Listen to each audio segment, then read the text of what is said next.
Stay Santa Black again. I guess President Galaxy's message did not go through. I am a nigger.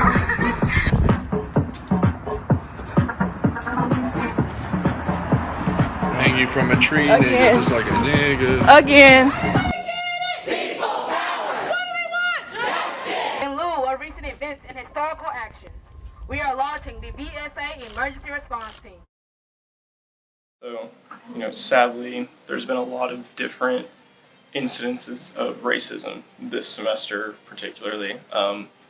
So what's a time where you've either directly or indirectly encountered some form of racism or discrimination at OU, and how did that affect your feeling of community here?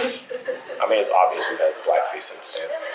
That's the one that is actually the first one that I've seen, really, that I've actually seen and encountered, because usually most of the time I've either missed something that's happened or I've heard of something and I haven't gotten all the detail, but this was the first one that I've seen all the details for.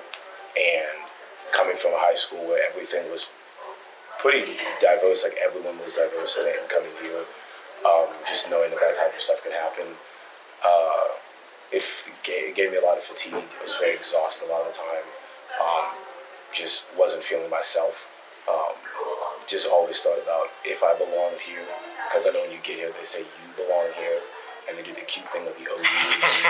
And then for a second, I just, whenever I heard that, I just thought, is it really? Because if I really belong here, then this shouldn't be happening. That's the first thing I thought. For me, for the most part, I could say I've had a pretty decent experience here at OU. Not any direct discrimination, except for one incident. I was walking towards one of the garages, and then a car passed by and slowed down, and they just yelled out Allahu Akbar, which literally just means God is great. But the way they said it, it kind of just I knew they were saying it in an offensive way, and it really just scared me. I was walking alone, and there was just a group of guys. So, I went home. I think I might have cried for a bit. I don't know. I just, from the shock of it.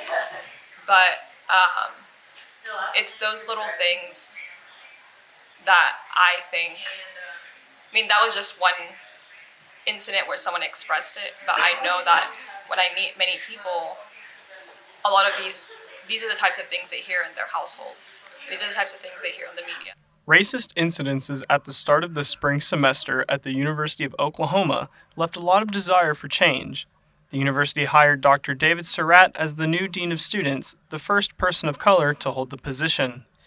It's been roughly 16 years since I was, on campus here. I started as a freshman in 1998, and to your question about whether there were similar incidents, I'd say yes. Absolutely there were. I can recall a few that directly impacted me. When I was an RA, especially, it's the most visceral one. I was on rounds, and I remember actually walking around, and I walked out of a floor and walker, and I politely reminded the two students that it was, quiet hours were coming or whatever, and there was guest restrictions at the time for opposite sex.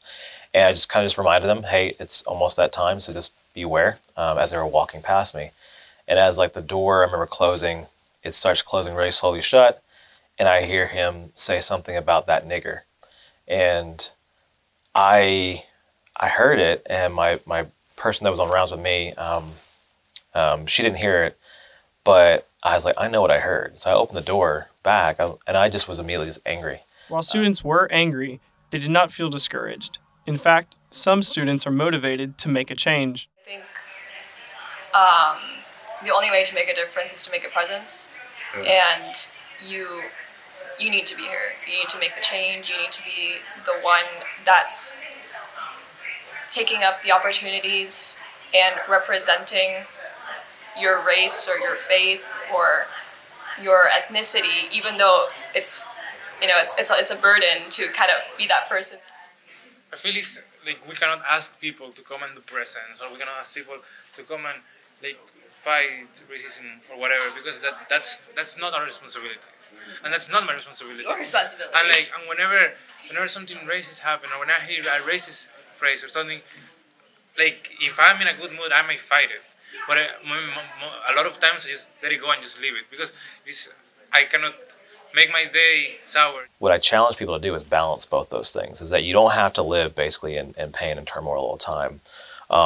But you have to regroup, you have to re-energize and kind of be able to re-engage when you feel comfortable. What I hope to accomplish in the time that I'm here right now this semester, and then hopefully the years to come, we can actually start working on some incremental changes that are going to be standing, well after either you or I are gone from this place.